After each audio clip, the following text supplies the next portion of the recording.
musidɓe tedduɓe, haray ko misidɗo mon Kola Pullo, Lisbon, Portugal. Haray en arti kadi ka finande meɗen i finande i haray ɗum ɗo e ɗum ɗo ka ɗowlu ngu gasata ɗon mi yetoton inde mum nden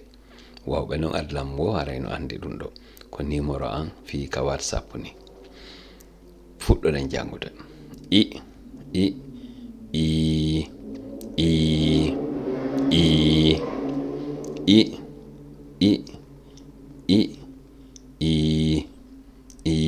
o hii ko sendidir konko kum wonkun hoore ɗo ko woni heddiyanko hunkum jonno ngol ɗo bindol o yino kum wayi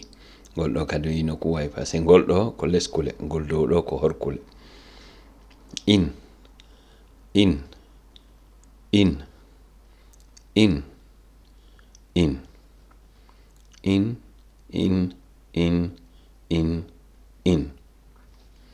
id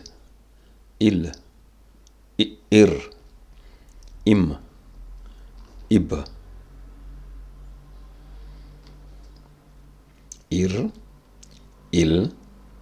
ir ɗo ko id mi falju ɗo ko id ɗo ko il ir im ib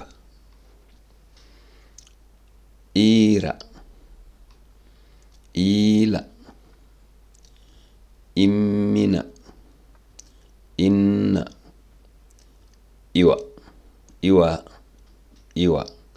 iwa idi isa onni isa itta iro bobo hon innama ijjatu ma laaɗo ijjatu malaaɗo Ilyasa no seeni idore ka inde bobo ila on idi mo ila e isa mo ijjatu no fijude ka billo ɗo o yi ɗe poɗuɗe ko ɗum waɗi silam poɗuɗe ino poɗi koye dow heddiyankonko ɗo ko sattinir ko woni ɗo kañum eyi so ko hoore ƴiyal ko sattinir ko wonata hoore masal ko poɗirkum haray ɗum noon arten dow ga kunɗo no kun innete pular ko ililal ɗum ɗo ko iyende menen noon nani men noddirta iyende menen ko ƴiwonde men innata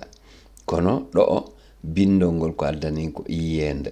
ɗum ɗo noon koyen mandi to moƴƴa konguɗi ɗin hino serta wonde joni noon haray koko windi kon jangeten ko ɗum ɗo woni ko selli ko yiyende haray ɗo komi falji o fallitomi ko humpa ɗo wo windon ka commentaire lando ɗon ko anduɗon wo kadi yeto ɗon mi ka commentaire haray ɓeyde wakkilade janga ɓanta ɗengal men ngal musidɓe tedduɓe ɗengal ngal jangaka ngal mulay ngal maayay ngal yitatake ko Afrique tun ɓaleɓe woni ala jangude ɗengal mum ngal Afrique arabu ɓe fof no jangude ɗengal mum ngal peiji joyi ɗin wotawan yejjito ɗum ɗo